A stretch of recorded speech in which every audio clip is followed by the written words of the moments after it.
10-minute interview, and we're rolling. Okay. First of all, you did a fantastic job in this movie, so congratulations. When you found out that you got the role of Cedric, first reaction, freaking a little bit? No, everyone thinks I should have done. Well, maybe I should have done, but I read the book before the audition, and I kind of there wasn't any part of the character which I didn't think I could play. And the thing is, so that's probably, I don't know if that's arrogant or not, but it's kind of, but I just felt like quite at ease with it, and I went into the audition, to my second audition, really confident, I read it in a day, and I just thought, yeah, I could do that. And so I went, and I think that confidence helped a lot with getting the part. And so I just really wanted to do it really well, because I'm still young and everything, and relatively inexperienced actor, and because there are so many famous actors in it, and stuff, I don't know. So I was just concentrating a lot, and I put quite a lot of work into it at the beginning, and so I ignored all my nerves just by sitting, looking at the script and reading the book like 10 times all the time, which was probably pointless. Well, no, I mean, let's talk about that, because here you are, I mean, just from reading a little bit about you, you're a pretty well-rounded guy. You like music, you like sports, you obviously did well in school, I'm sure. Now you're playing this guy who is pretty well like you, I think. Yeah, I think I've made most of it up. I think, yeah, especially for the audition. I was like, so do you do a lot of sport? Yeah. Sort of. I do a lot of pool, darts, play cards. Hey, it works. But I don't know. I sort of. Yeah, I don't know. I hope I'm not that close to my character. I'd hate him. I used to hate everybody like Cedric in my school, and that's why I hate. They made me style my hair like Cedric in this interview. No, I don't care. So when you get on this set and you're really realizing for the first day that you are on a Harry Potter movie, okay, come on. What was that like for you? You had to have been a little bit nervous. Yeah. Well, that's weird, because I started off doing The Maze first, and so I was just with Daniel Radcliffe for about 2-3 weeks, and I was with the second unit, which is smaller. It was quite a small crew, and just with Mike Newell directing it. And as Dan was doing school at the time, I was basically just sitting by myself for ages.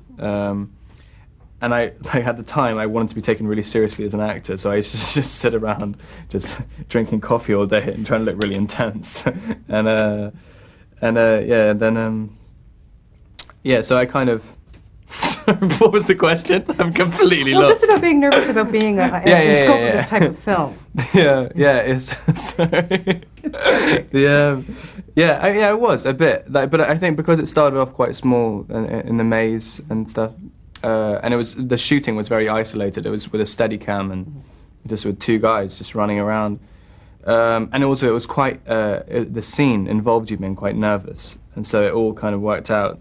And then all the big scenes with all the big adult actors, they all came after a month into it. And so I knew the crew and I knew most people, so I was quite comfortable by that point, so it all worked out quite nicely. Now tell me about when you first met Daniel Radcliffe. I mean, I'm sure that the older veteran actors kind of made you guys feel pretty well at home. What was it about Daniel, though, that once you started working with him kind of really impressed you about him?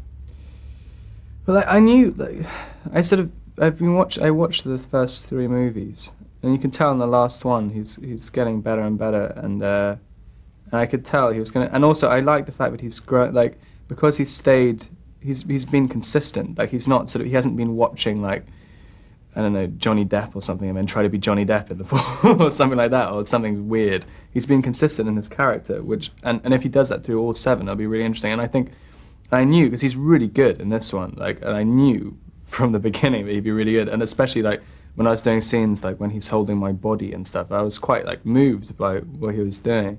And and because he's not that young anymore, but he was quite young, and I was really impressed by it. And and also the fact that he has to switch between doing school for 5 hours and then immediately get called onto set to do anything, And he can just, his mind, I don't know how he does that, because I just wouldn't be able to. And he has constant energy as well, like, and he's always in a good mood. Like, he's a good guy to work with. He's very professional. And he loves music.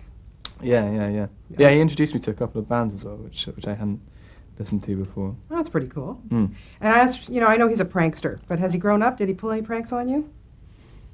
Not really, actually. Well, he might have done, or maybe I just didn't notice. It's just like, yeah, I don't know. You were too into your character. Yeah. Take me back to the Yule Ball. Reliving that must have been just a phenomenal experience being on that set. Yeah, the set was incredible. It was the set was the most amazing set I think I've seen in it. Instead of it was the whole Great Hall covered in ice, and they just did it over like a week or something. They changed the whole Great Hall set. It was amazing. But yeah, and just a little bit when I don't know. Yeah, you've seen it, haven't you? When when we were coming out of the carriages into the snow and like walking into sort of the flame-filled courtyard. I know it's wicked. Like it's exactly what you'd want to see in a ball. And yeah, but I think the Yule Ball is more attractive to all the people, the girls who read it. I never really, I never really thought, oh, I could go to the ball or something.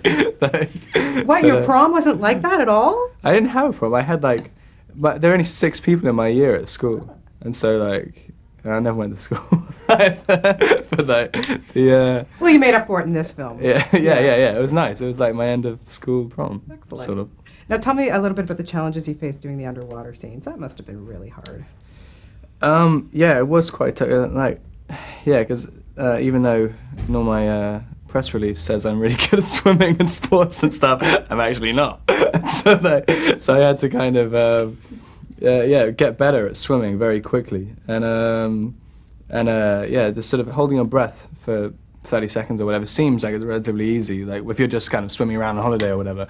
But having to do it on cue, and when they say action, and you have to just swim from there to there, but you can't see anything. That's the annoying thing, and also you got to be acting. Like, it was kind of.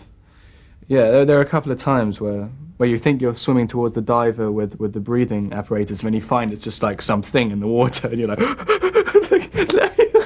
and you just don't know what to do. I mean, they film your stupid face just like screaming underwater, and you're like, and then everyone starts laughing. And it's just great. No, you don't. Get me out of here. You don't have obviously a lot of scenes with Emma and Ron, but just tell me, and Ron and Rupert. I always call him Ron, and I don't know why, but anyways, and Rupert.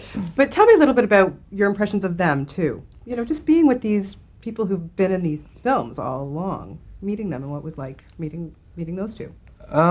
Yeah, I thought they were really cool. We had this bonding week at the beginning, and I did a lot of improvising with Rupert, and he's really he's incredibly funny. Like he's just as a real person, like, and just because he's funny in the film, obviously, but he's like really versatile doing acting, and like Emma as well. Like she just does it. Like she's an actress, and she always has been. And she's just an incredibly intelligent young person, and they're very impressive people. This has obviously had to have hit you. I mean, this is massive movie worldwide. I don't think there's anybody on the planet, in any country around the world, somebody has seen this film, right? Is that starting to sink in, and are you thinking about what's going to happen to you after people start seeing you in this movie? I mean, I know you've done other things, but this is a big one. Yeah. Yeah, I don't know. I don't know how to deal with it. Like, it's sort of because it's all so enclosed at the moment because it hasn't been generally released. And like just seeing the poster and stuff, like, oh, that's a good poster. But like you don't really think about just strangers seeing it, going, hey, that guy on the poster. Like it's kind of, I don't really know what it's going to be like at all. Mm-hmm. Are you ready to take the leap to North America and possibly start making films there, or what's your goal now? Well, I've been staying in LA for a little while, and I'm going back in a couple of weeks. But I got an LA agent the other day, so so hopefully something will happen. Well, I'm sure we will be speaking to you again. You did a wonderful job in this, and keep up the great work. It's lovely to talk to you. Thanks a lot. Thank you. Nice to meet you. Nice to meet you. Thank you. Thanks, Bonnie.